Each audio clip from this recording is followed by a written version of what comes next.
Hace poco más de 2000 años, en este lugar sucedió algo extraordinario, algo que la ciencia no comprende y que ha tocado el corazón de millones de personas. Sígame y le contaré otra asombrosa historia.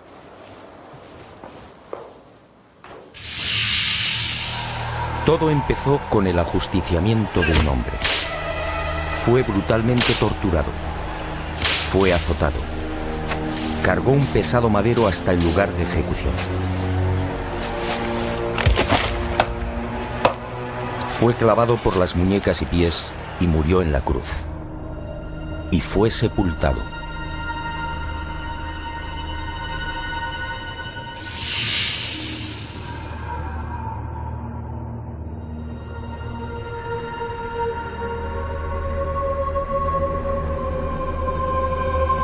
Y sus restos fueron envueltos en un lienzo de lino. Y al poco de morir, algo singular y extraordinario acaeció en el interior de la sepultura.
Y al poco de morir, en efecto, algo singular y extraordinario acaeció en la sepultura. En aquel lienzo, nadie sabe cómo, quedó dibujada la imagen de un hombre muerto. Esa espectacular imagen recibe hoy el nombre de síndone o sábana santa. Sin duda, uno de los grandes misterios a los que se enfrenta la ciencia.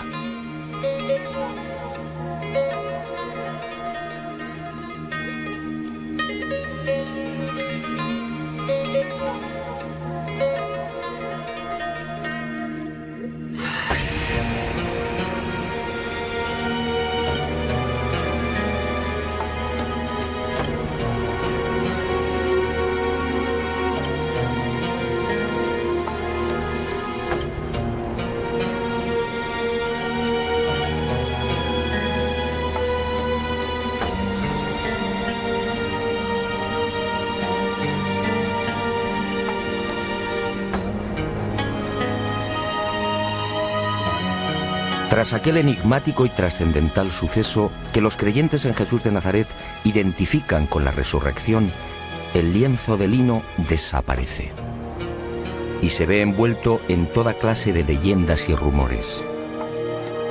Eusebio de Cesarea, por ejemplo, insinúa que la sábana fue sacada de Jerusalén antes del asedio por las legiones romanas de Tito.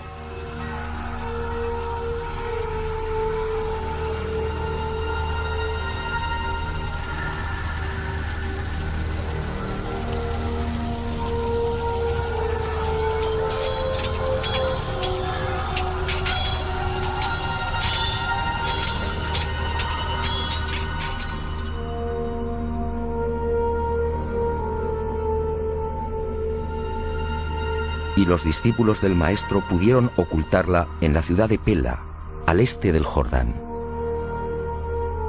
Los evangelios apócrifos, en cambio, señalan otro destino y narran la historia de un rey sirio, Apgar, enfermo de lepra, que al saber de los prodigios de Jesús le ruega que lo cure.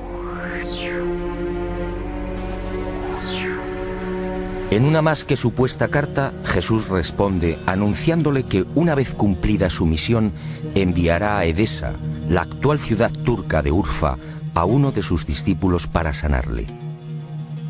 Y la tradición asegura que Apgar, al envolverse en la sábana santa, quedó curado.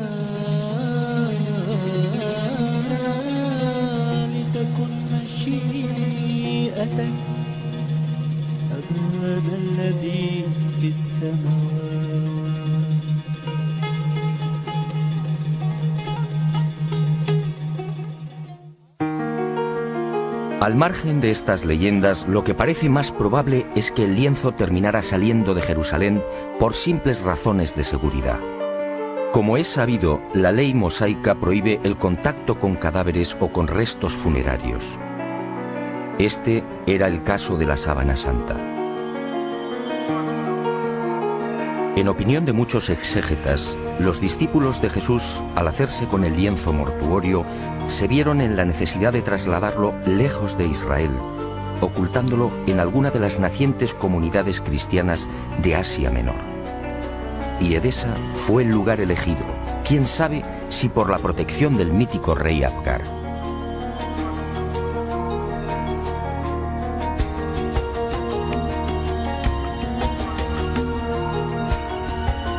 Esa misma leyenda asegura que uno de los hijos de Apgar V, al hacerse con el poder, retornó al paganismo, persiguiendo a los cristianos de Edesa. Y la sábana fue escondida en el interior de la muralla, sobre la puerta occidental. Después, durante siglos, silencio. Y en el año 525, al fin, una nueva pista. Cuentan las crónicas que en esa fecha Eulalio, obispo de Edesa, tuvo un sueño. Y en él, una mujer le señaló el lugar donde se hallaba escondida la sábana. Al retirar los ladrillos de la muralla, el obispo, en efecto, encontró el lienzo. Desde entonces, la imagen del hombre muerto fue expuesta y venerada en Edesa. Y no se sabe exactamente por qué, pero solo fue mostrada la cabeza. Esta imagen recibiría el nombre de Mandilion, una imagen que inspiró sin duda a infinidad de artistas bizantinos y medievales.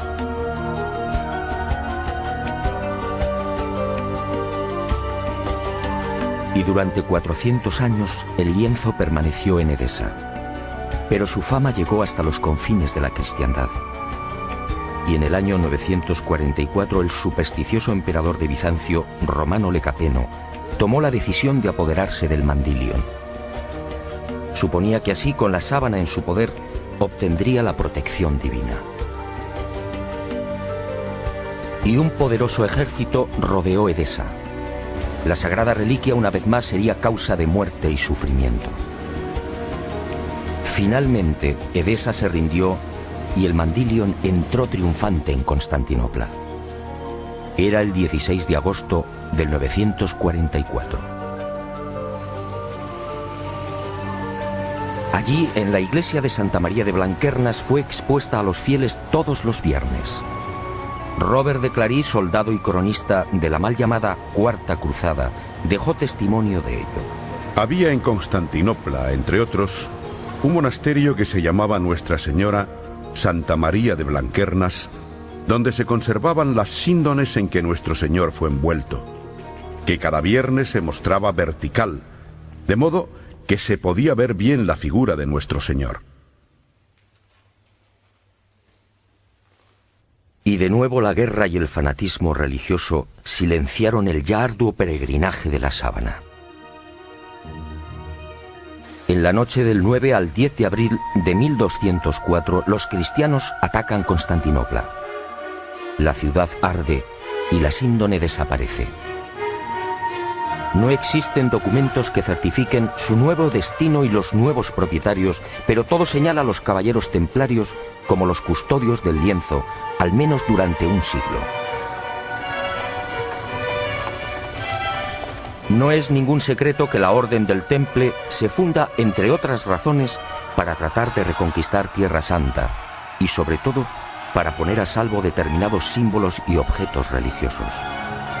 Entre los más importantes, el cáliz de la Última Cena, el Arca de la Alianza y, sobre todo, la Sábana Santa.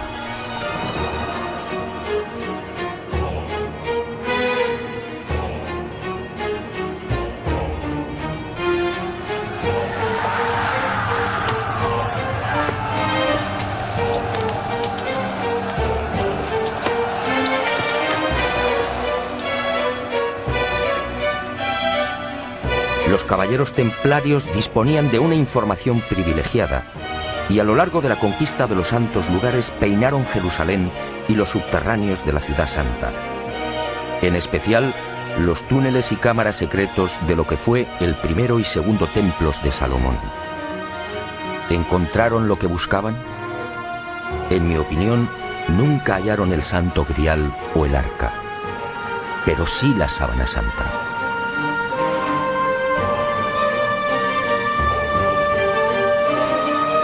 Se sabe que las múltiples reliquias reunidas por los templarios permanecen en la fortaleza de San Juan de Acre, en la costa norte del actual Israel, hasta 1291. Desde allí viajan a Chipre, Marsella, Besançon y París. ¿Pudo la Sábana Santa seguir ese itinerario? Es muy probable. Uno de los indicios que apunta a los templarios como los secretos propietarios de la síndone durante 145 años es la acusación por parte de la Santa Sede de venerar a un extraño rostro al que llamaban Baphomet, un rostro sospechosamente parecido al de la Sábana Santa. Esta, entre otras, sería la causa de la persecución y encarcelamiento de la poderosa orden templaria. En la noche del 6 de octubre de 1307, pocas horas antes de la caída de la cúpula templaria, un carro abandona la fortaleza del Temple en las afueras de París. El hombre que lo conduce se protege con una sábana. Los soldados de Felipe IV el Hermoso registran la carga de paja, pero no encuentran nada. Y la síndone que protege al conductor es puesta a buen recaudo. 7 años después, en 1314, Jacques de Molay, gran maestre de la orden templaria, y Godofredo de Charny, su lugarteniente y comendador de Normandía, son quemados vivos en una pequeña isla del Sena. La Sábana Santa sigue sin aparecer, pero sería por poco tiempo. En 1349, 42 años después de la caída del Temple, por orden del Papa Clemente V y del suceso del carro, otro Godofredo de Charny, señor de Lirey, saca a la luz el lienzo con la imagen del hombre muerto. Parece claro que ambos Godofredos de Charny eran parientes. ¿Pudo quedar la sábana en poder del segundo señor de Lirey? Es lógico, ya que la síndone se encuentra bajo su protección.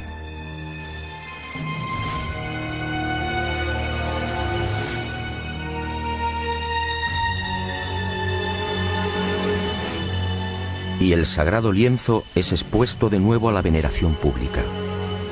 Pero el azaroso peregrinaje de la síndone no ha terminado.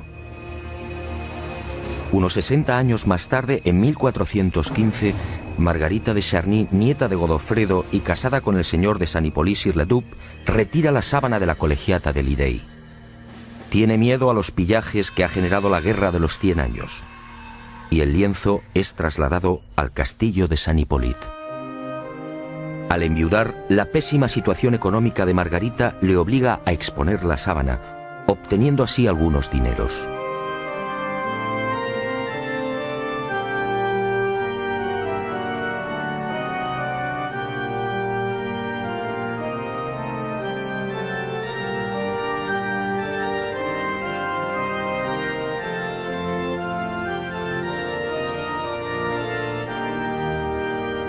Las penurias económicas de Margarita de Charny se agudizan y finalmente se ve obligada a ceder el lienzo a la Casa de Saboya.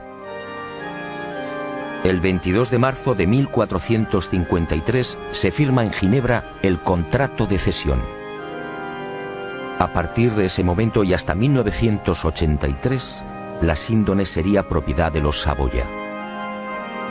El 18 de marzo de ese año, los herederos de Humberto II de Saboya, ex rey de Italia, entregarían la sábana santa al Vaticano. Y el lienzo, como si de una maldición se tratase, continuó peregrinando de castillo en castillo. Por fin, en 1502, reposaría temporalmente en Chambéry. Fue en esta capilla en la noche del 3 al 4 de diciembre de 1532 donde la sábana santa estuvo a punto de ser destruida. Se declara un pavoroso incendio provocado al parecer por los calvinistas, y la urna de plata que contiene la reliquia, regalo de Margarita de Austria en 1509, es retirada en el último momento. El fuego alcanza a la urna y varias gotas de plata fundida queman y traspasan los 48 pliegues en que se hallaba doblado el lienzo. También el agua empleada para sofocar el incendio impregna parte de la sábana, formando rombos que se repiten simétricamente a lo largo de la imagen.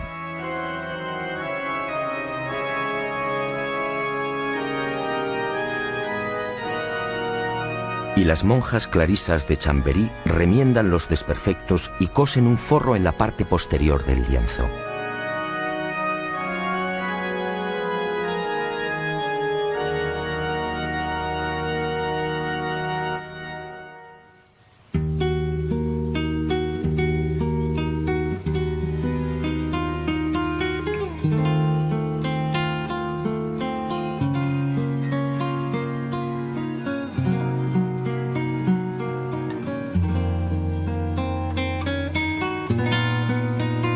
La sábana santa se salva milagrosamente y la imagen vuelve a ser expuesta, ahora mágicamente centrada entre las líneas paralelas que dejó el fuego.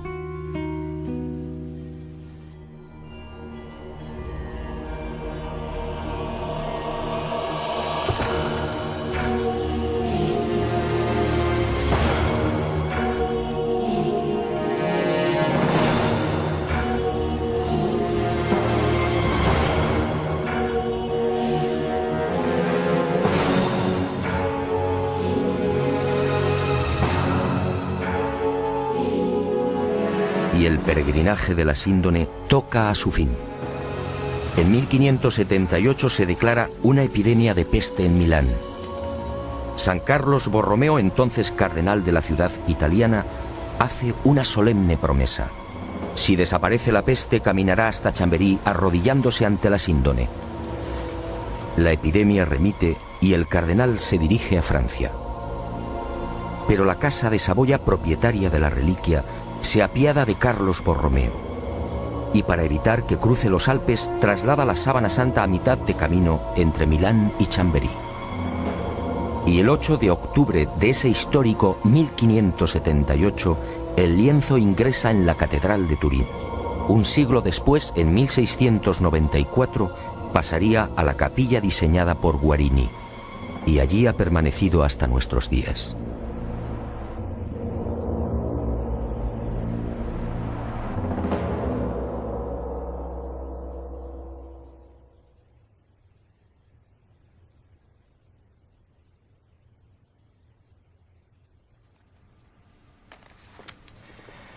Evidentemente, a la vista de estos testimonios históricos, nadie debería dudar de la autenticidad de la sábana santa.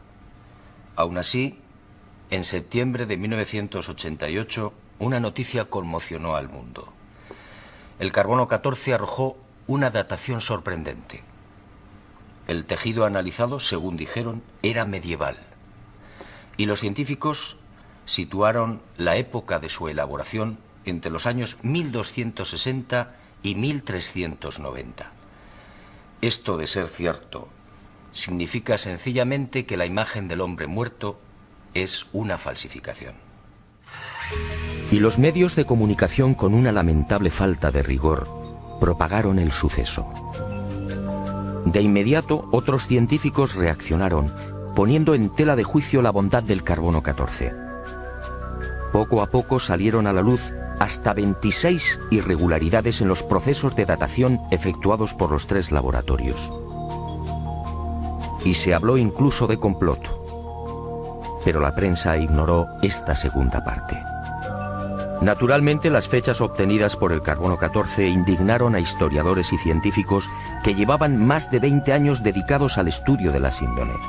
Repasemos algunas de estas investigaciones.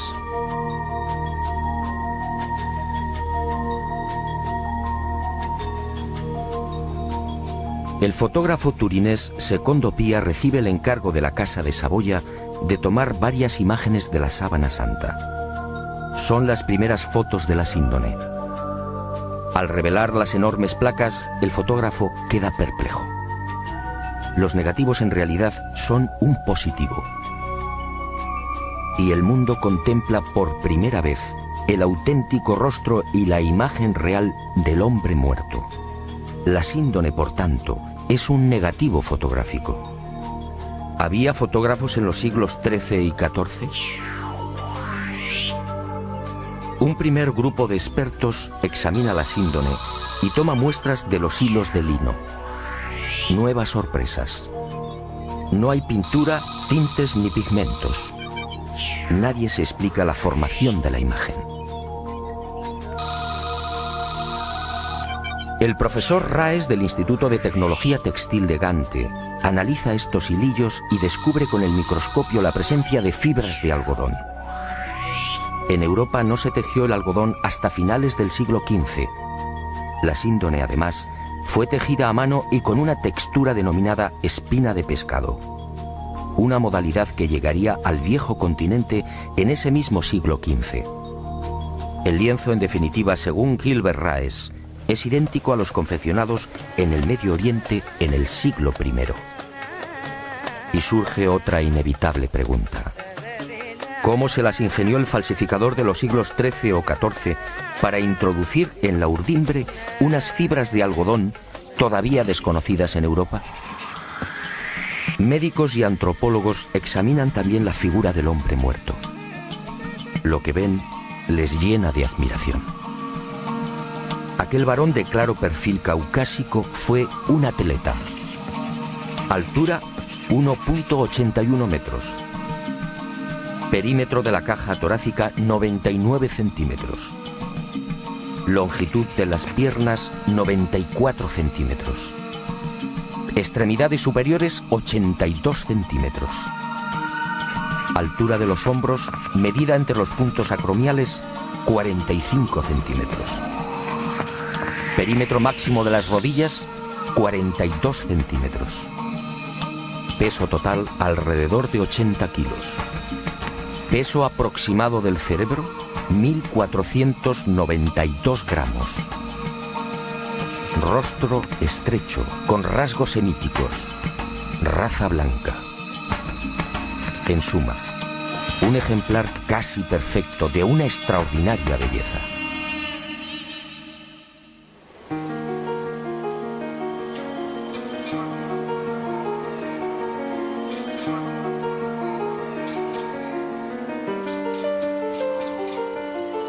Los científicos tratan de imitar la imagen de la Sábana Santa y utilizan toda clase de procedimientos. Pinturas, soluciones acuosas, calcos sobre cadáveres e impresión al fuego. Los resultados, como es fácil apreciar en estas copias, son decepcionantes.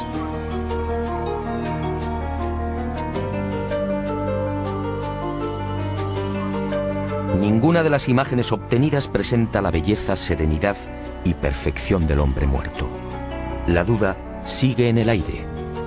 ¿Cómo se las ingenió el supuesto falsificador para plasmar una figura tan precisa y delicada? Pero sigamos. Las sorpresas de los científicos apenas habían comenzado. En la noche del 23 de noviembre de 1973, Max Frey, palinólogo y experto en criminalística, tiene acceso a la Sábana Santa. Toma muestras del polvo adherido al lino y las analiza al microscopio electrónico.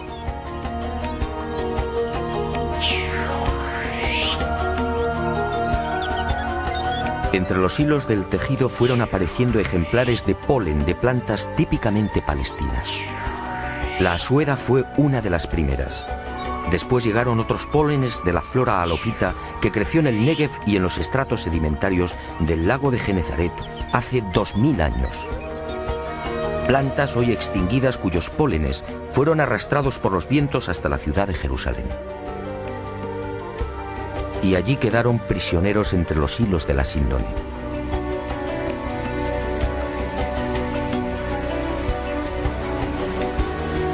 Después descubrió el polen del Linum mucronatum, una planta exclusiva de Turquía, otros 9 pólenes de la región de Anatolia y 12 especies que crecen en Francia e Italia.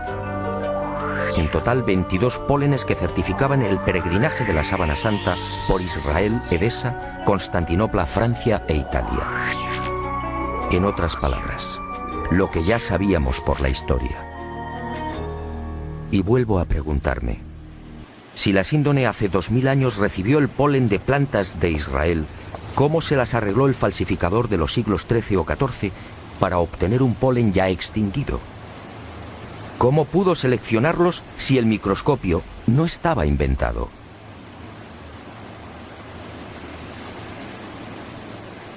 Los descubrimientos de Max Frey, en efecto, hablan por sí mismos.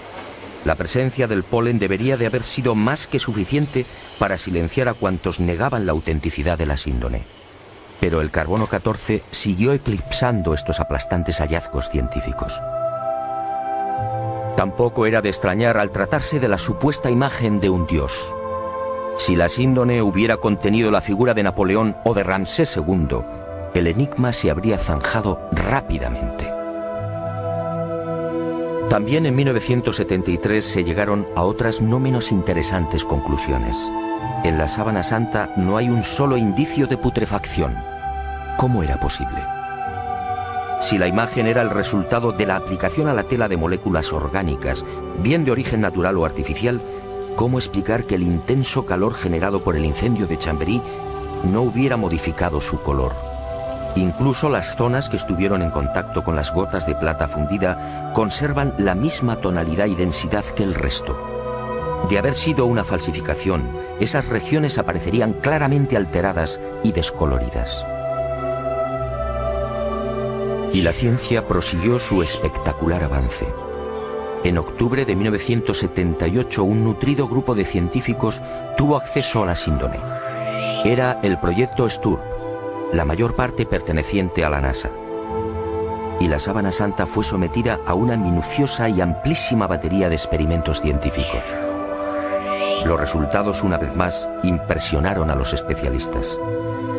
Veamos algunos de ellos. En la imagen del hombre muerto se observan numerosos coágulos, manchas y reguerillos de sangre. Pues bien, nadie logró explicar por qué esos coágulos aparecen intactos y con los bordes perfectamente definidos.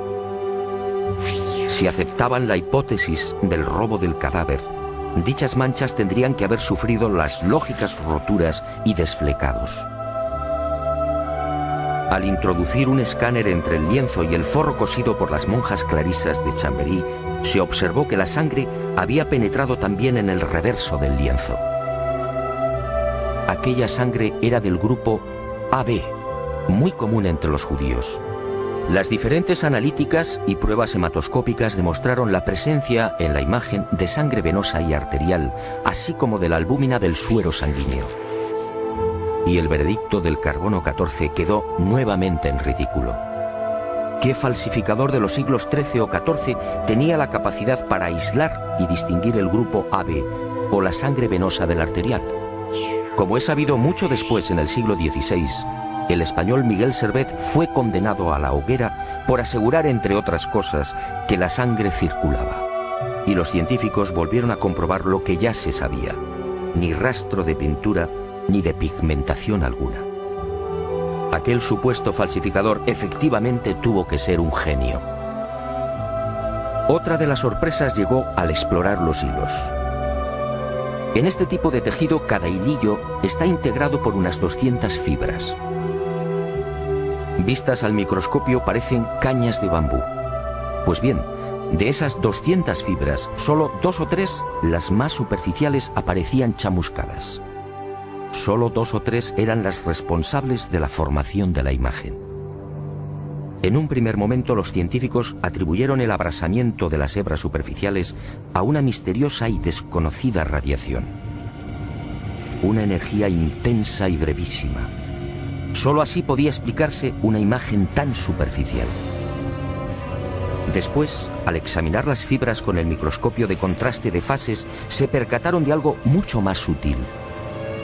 Las hebras en realidad no estaban quemadas. Las fibras habían sido deshidratadas, es decir, envejecidas y oxidadas en centésimas de segundo. En suma, se habían vuelto amarillas exactamente igual que amarillea el lino con el paso del tiempo. El resto de las fibras, sin embargo, conservaba la frescura y el color más claro, propios de un lino no envejecido artificialmente. Lo que los ojos aprecian en la síndone, por tanto, no es otra cosa que un cambio de tonalidad en las referidas fibras superficiales. Increíble, sí. La imagen del hombre muerto, según los científicos, tiene su origen en un singular mecanismo de envejecimiento.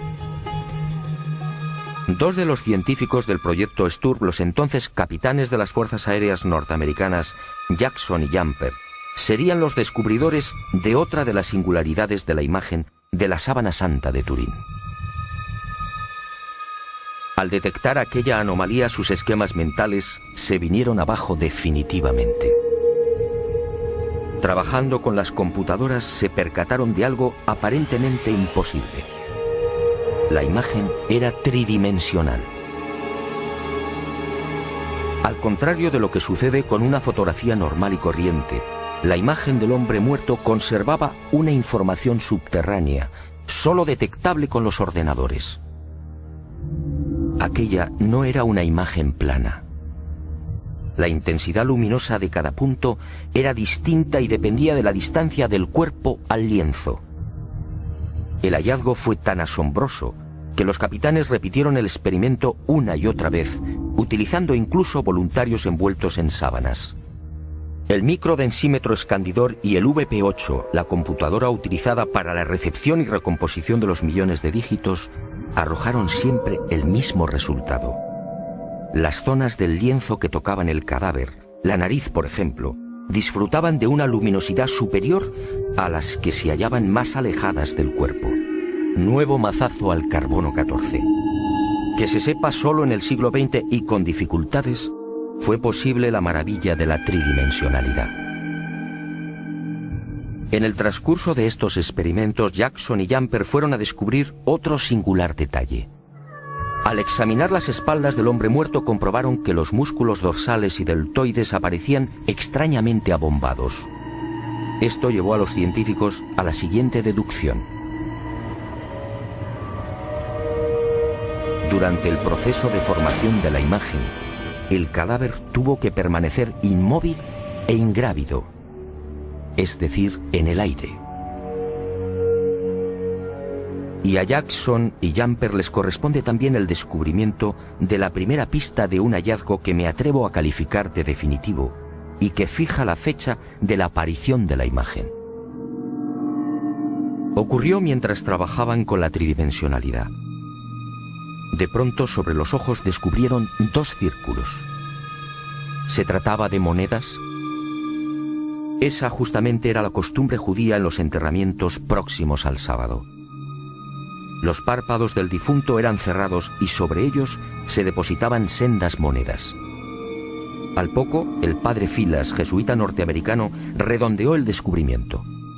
Sus pesquisas entre los más destacados numismáticos dieron fruto. Las letras que se leen en uno de los círculos, Ukai, eran idénticas a las que presentan los leptones, unas pequeñas monedas de bronce de 2 gramos de peso y 15 milímetros de diámetro. Unas monedas acuñadas por Poncio en la provincia romana de la Judea entre los años 29 al 32. Ukai era parte de la leyenda Tiberiu Caesaris, es decir, de Tiberio César, el emperador que gobernaba en el año 30, fecha de la muerte de Jesús de Nazaret.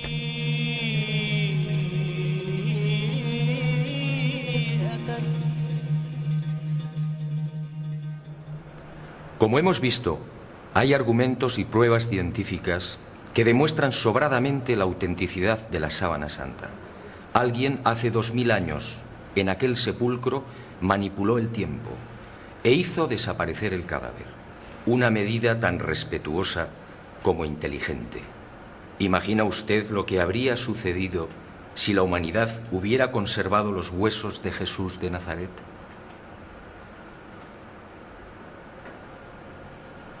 Y esa fuerza desconocida y poderosa que aceleró la descomposición del cadáver, envejeciendo la sábana, nos regaló también una fotografía única en la historia.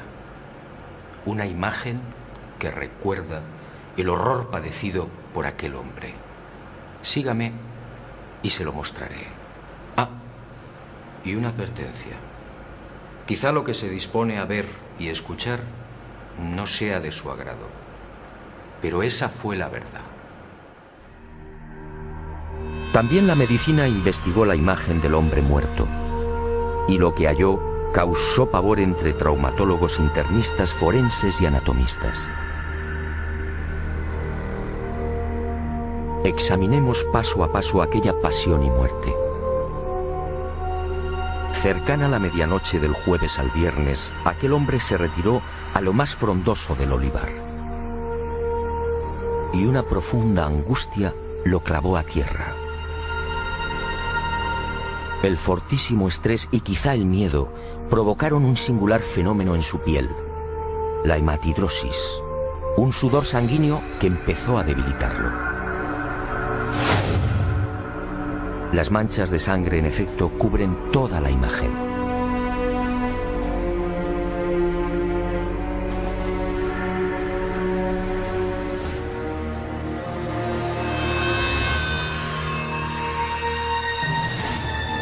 Y al estudiar el rostro, los médicos descubrieron otro detalle aterrador.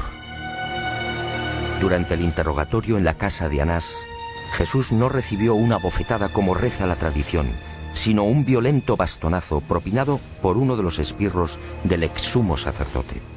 El palo, de unos 5 centímetros de diámetro, hundió la nariz y provocó un gran hematoma en el pómulo derecho. Así quedó reflejado en la síndone.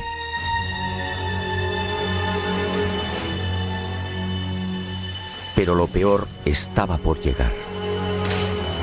Al examinar las imágenes frontal y dorsal, patólogos y forenses palidecieron.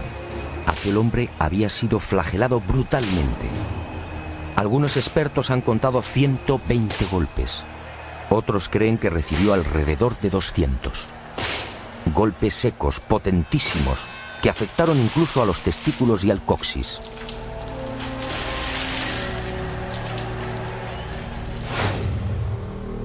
Golpes diabólicamente estudiados que no afectaron a la zona del corazón, evitando así la muerte prematura del reo. El mapa de los azotes no precisa de mayores comentarios. Los médicos no se explican cómo pudo sobrevivir. Coronación de espinas. La soldadesca romana de la fortaleza Antonia fabricó un casco con la Potherium spinosum, una zarza muy abundante en Palestina. Un matorral armado de púas rectas y en forma de pico de loro de hasta 6 centímetros de longitud. Y el yelmo fue encajado sin piedad en la cabeza del hombre, afectando a nuca, cuero cabelludo y frente.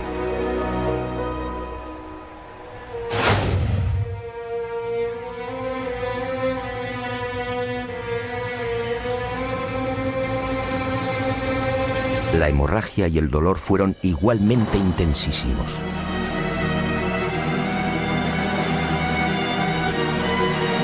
Minutos después, maltrecho, debilitado y febril, el reo se vería obligado a cargar sobre los hombros el madero transversal de la cruz, el patibulum, un tronco áspero y agresivo de unos 35 o 40 kilos de peso.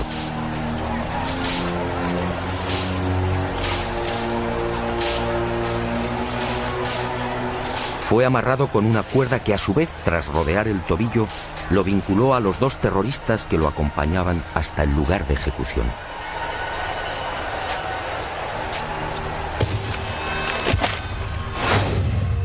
Y en esos 500 o 600 metros, la tortura de las caídas, los violentos impactos del rostro contra las piedras, las rodillas destrozadas, los dientes quebrados y los mechones de barba arrancados por los soldados al intentar levantarlo.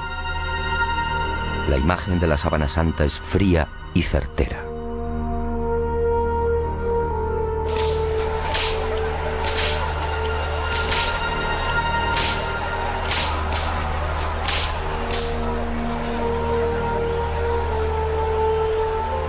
Sí, algo falló. Según los médicos, el largo clavo de hierro de unos 20 o 25 centímetros utilizado para clavar una de las muñecas debió tropezar con un nudo y fue retirado y martilleado de nuevo.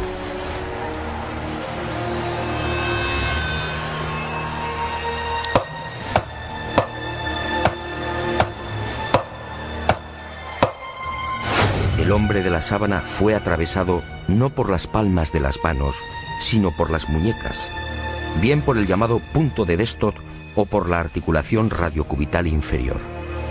Los clavos rozaron el nervio mediano y provocaron la contracción de los dedos pulgares. Por eso no aparecen en la síndone.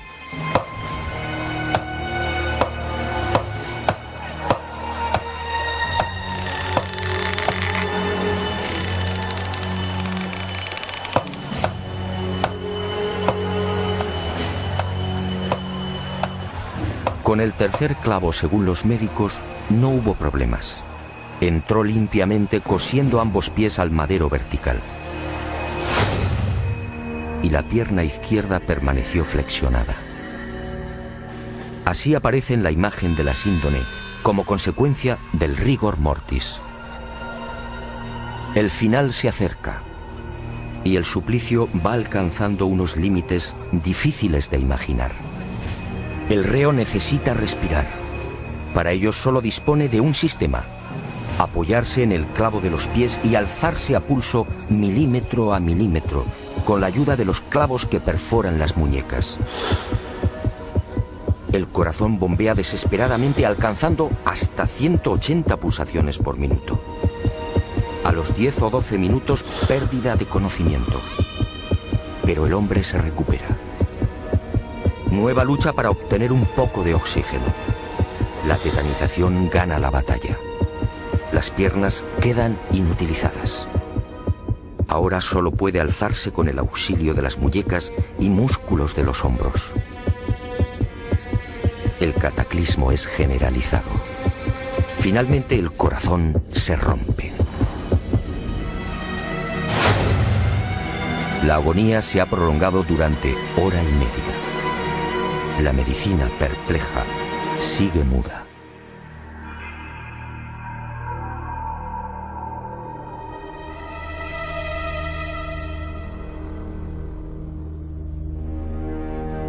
Pero el espanto y la humillación no han concluido.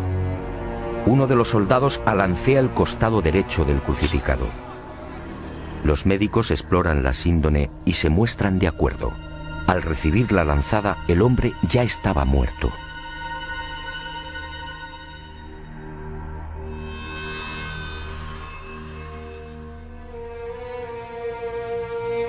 La lanza resbaló por encima de la sexta costilla, atravesó pulmón y corazón y abrió la aurícula derecha.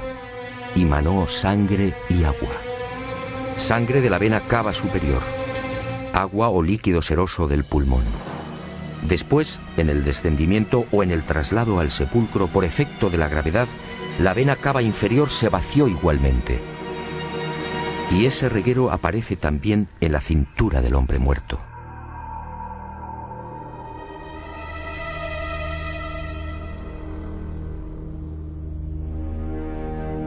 Y llegamos a una de las preguntas clave. ¿Quién era este hombre? ¿Se trataba de Jesús de Nazaret? Los especialistas en cálculo de probabilidad matemática han sido rotundos. Según Paul de Gail, ingeniero y jesuita francés, la posibilidad de que no fuera Jesús es de 1 contra 225.000 millones. En palabras del médico italiano Tino Feuli, esta probabilidad es la misma que tiene una piedra de convertirse en pájaro y salir volando.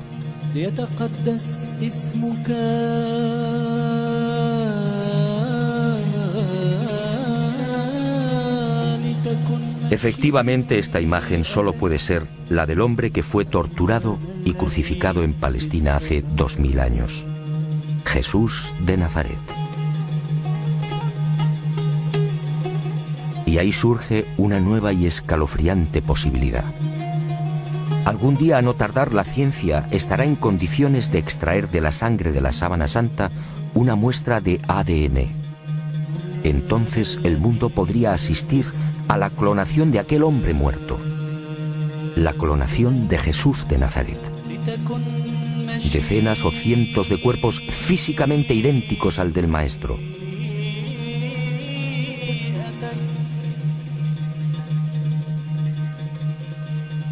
Y desde algunos sectores de la Iglesia se han alzado voces de advertencia. Atención, mañana el mundo podría comerciar con el cuerpo del Galileo. ¿Será esa la razón por la que algunos tratan de destruir la sábana santa o de reducirla a una falsificación de la Edad Media?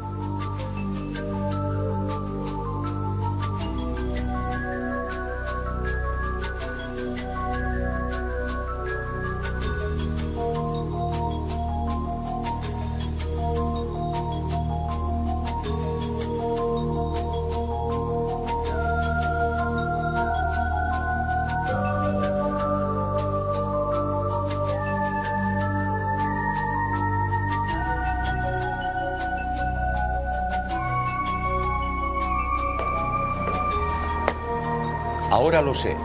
Jesús de Nazaret, mi Dios y Creador, se guardó un as en la manga. Un as para los escépticos, el as de la resurrección. Algo que felizmente también le pasará a usted.